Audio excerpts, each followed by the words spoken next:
Please welcome to the stage Nicholas Logothetis, co-founder and chairman of the board, Concordia, to introduce a session on honoring the 20th anniversary of September 11th. Hi everyone, hope everyone is having a good day so far. So it's my honor to introduce our next panel. As I mentioned, I think when we started our summit, Concordia held its first summit 10 years ago to the day on September 20th, 2011. So on that day, 10 years ago, we were a decade from the attacks of September 11th, and we're fortunate enough to hear from President George W. Bush in one of his first trips back to New York since leaving office in 2009. Today, as we gather here in New York, days after the 20th anniversary of the attacks, we are very honored to have with us Concordia Leadership Council member, former Secretary of Homeland Security Jeh Johnson. Secretary Johnson will be joining us virtually today, and we'll be in discussion with Susan Del Percio. So on behalf of the entire Concordia family, we welcome them to the stage for discussion about the 20th anniversary of 9/11 and our way forward from here. Thank you.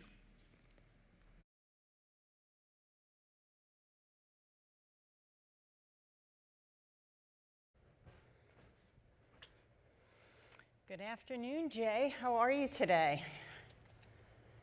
Good afternoon. Susan, you look a little lonely up there. You were supposed to be here, and we miss you.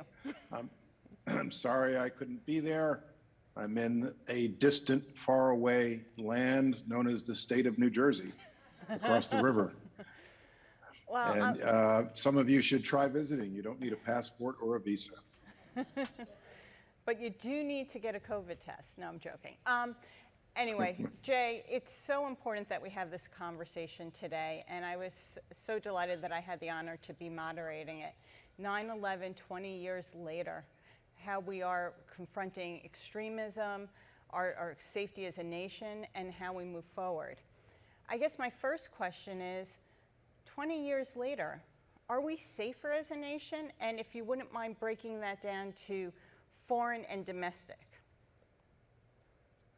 Susan, I believe we are safer when it comes to large-scale 9/11 style attacks by a foreign terrorist organization launched, directed from a foreign land.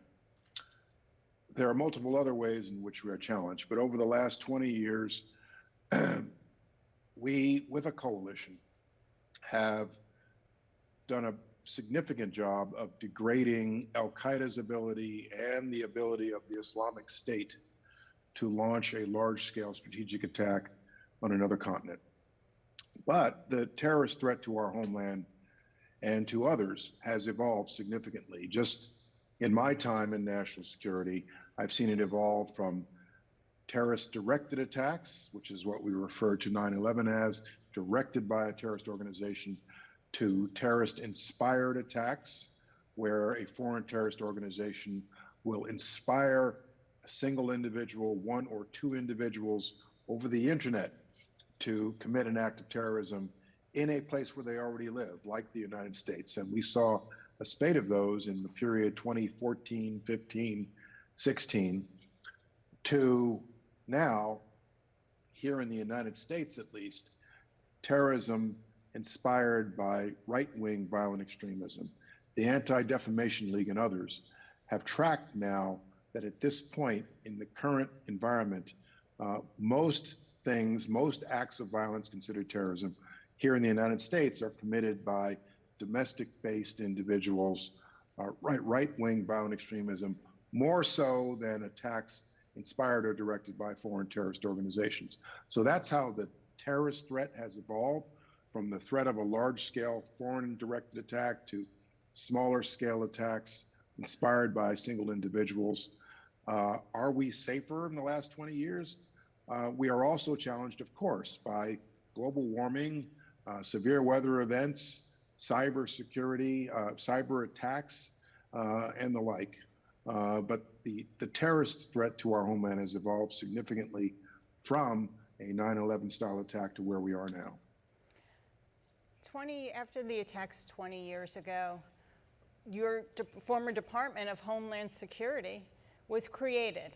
You served as is the head of it. When you look back now, do you think it's meeting its mission? Does the mission need to change? Are we protecting our homeland the most effectively? Susan, when DHS was created by Congress in 2002, it was months after 9/11, the assumption by our lawmakers was that the way to deal with terrorism is to secure our borders, that terrorism was an extraterritorial threat from beyond our borders. And therefore, if you consolidate into one cabinet level department, the regulation of all the different ways someone can enter this country by land, by sea, by air, you've done a better job of dealing with terrorism, countering terrorism. We now know that individuals can act here in the United States, can be inspired through the internet here in the United States. And there are not a lot of DHS cops running around the interior of our country looking for terrorists. DHS resides largely at the borders, at the ports, at the airports, on the sea through the Coast Guard. So in that respect, the DHS model that was created in 2002 is outdated. I'm glad that DHS has taken on the cybersecurity mission.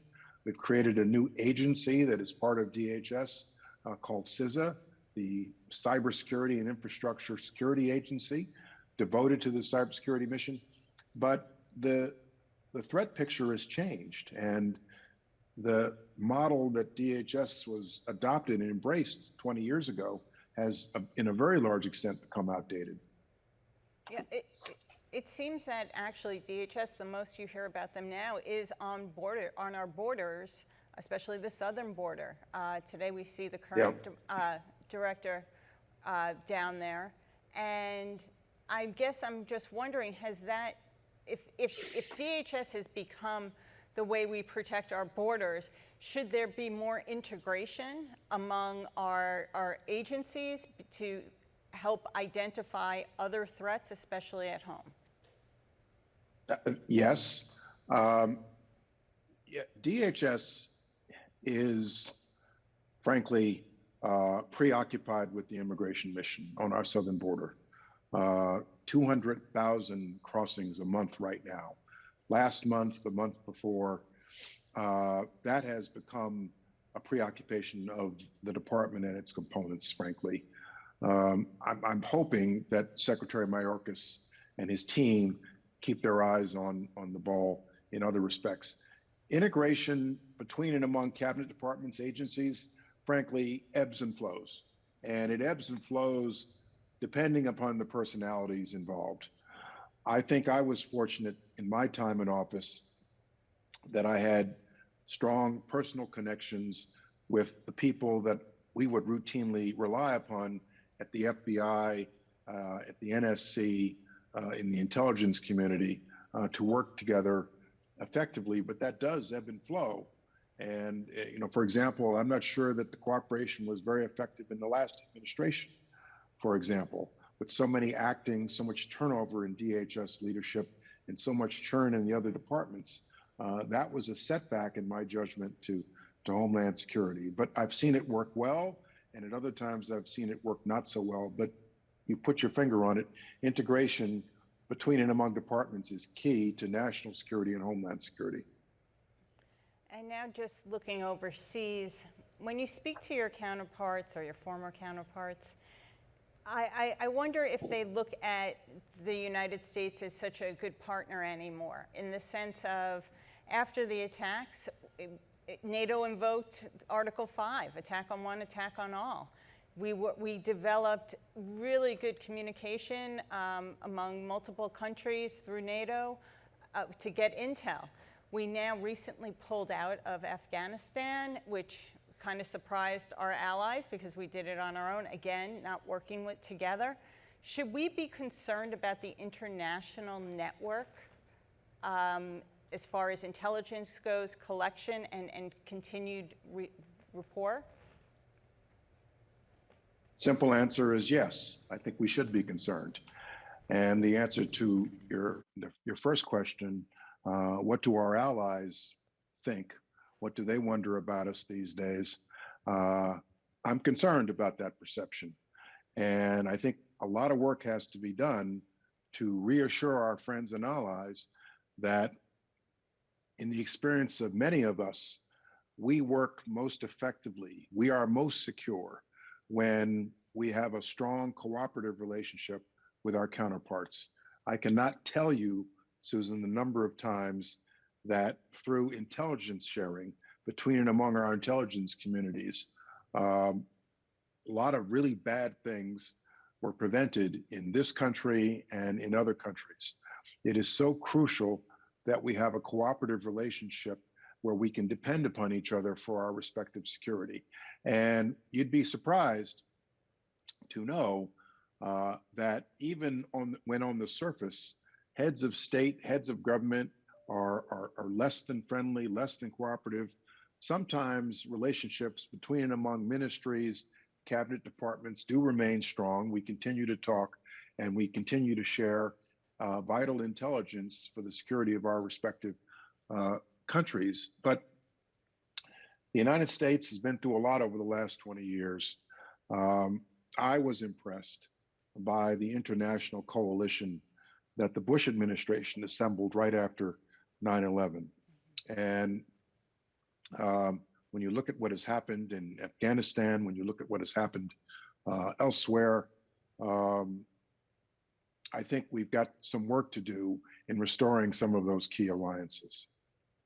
Looking elsewhere, do we think that Trumpism, which frankly I believe is more of neo-fascism, has spread around the globe, whether it be to Hungary, Poland, Brazil? And what effect does that have as us with our partners around the world, and what can harm us, what security flaws there may be with that?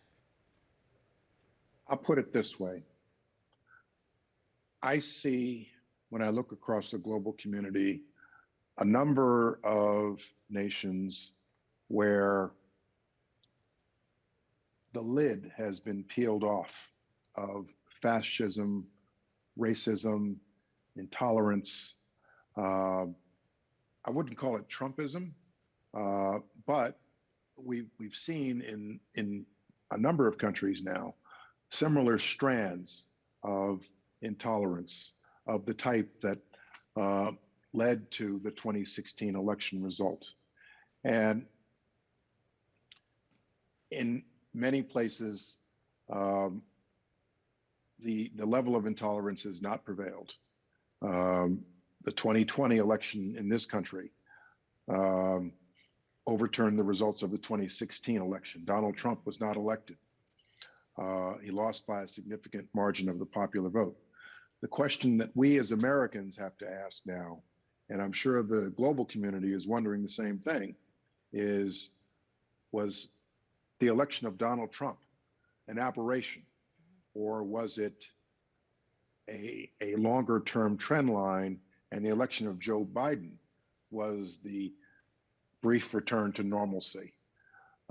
And I think the answer to that here and in other nations depends upon what we do now. What we do now to participate in our democracy, to strengthen our democracy, to strengthen our partnerships, to educate voters on what it means to be American, to be French, and the like. And so I am concerned about, Susan, the gist of your question, I am concerned about the strands of intolerance that we've seen across nations that traditionally have elected mainstream leaders. Speaking about 2020, there was a rally just this past Saturday of extremists supporting the insurrectionists of January 6th. The rally, thankfully, was a dud. I think there were more media outlets there than there were protesters. Is that a sign that this extremism is waning, or was it because Donald Trump wasn't there to lead them? Well, that's a good question. What I saw was our government doing what it does best and doing typically, being caught unprepared on January 6th and then overcorrecting with a lot of security um, directed at 100 people, less than 100 people perhaps. And I mean, who knows why the crowd was not larger? Maybe they decided it wasn't worth it. Who really knows? I'm not surprised, however, that only 100 showed up. Maybe it was the absence of Donald Trump. Who knows? But I'd like to think that that's a sign of larger significance. On the other hand, I do tend to believe that what we saw on January 6th in this country, which was an insurrection on our US Capitol, something I never thought I would see in my lifetime, was the tip of an iceberg of a strand in this country of intolerance, of prejudice, who are susceptible to lies, and people who play to their suspicions, their prejudices, their fears. And that iceberg has not gone away. That strand of America has not gone away. And as I mentioned earlier, the primary number of terrorist attacks in this country are caused by right-wing violent extremists, as tracked by the ADL and others. And that's something that this country we've got to reckon with. So one of those examples is the attempted kidnapping and assassination of Governor Whitmer from Michigan last year. We've seen these groups in different states. Some people say maybe perhaps that's why this Saturday's rally wasn't so big, as people didn't want to travel, but they are festering within the political parties and other places within individual states. What can the FBI, Department of Justice, do to do a better job of being able to infiltrate and keep us safe from them? People always ask, does the FBI, does law enforcement, does DHS need more authorities? Does Congress need to pass more laws to strengthen the mission? And every time I hear a current official ask that question, I listen very carefully to the answer. The answer tends to be no. What they need to do is maintain focus and devote resources to the task. And I believe that's true. I believe that through a focus on resources, we can do a lot to track these groups. I've seen firsthand how effective use of law enforcement tools can track these groups. You and I know about the acts of violence. What the public generally doesn't know were the 10 acts of violence that were prevented because we stopped it at its earliest stage. And then beyond pure law enforcement, Susan, there are groups out there, private organizations here in the United States, dedicated to eradicating hate, helping to reform people who used to be members of neo-Nazi fascist organizations. There's a group in Chicago, for example, dedicated to that. I think the US government ought to be funding and encouraging those types of groups that work in the community. The United Kingdom also does a pretty effective job of that as well. Theresa May, when she was my counterpart, when she was Home Secretary, was responsible for much of that. And so there are several components to things that we can do better to try to address this strand of intolerance. We just have about a minute left. When I looked at all the coverage of 9/11 20th anniversary, I was really saddened because it left me with a feeling of, will we ever be united as a country today as we were back then, as we came together as a nation? That made us stronger. It allowed your Department of Homeland Security to be created.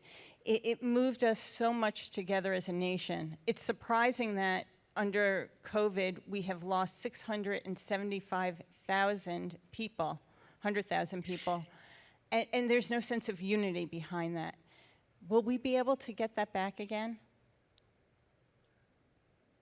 You took the words out of my mouth, Susan.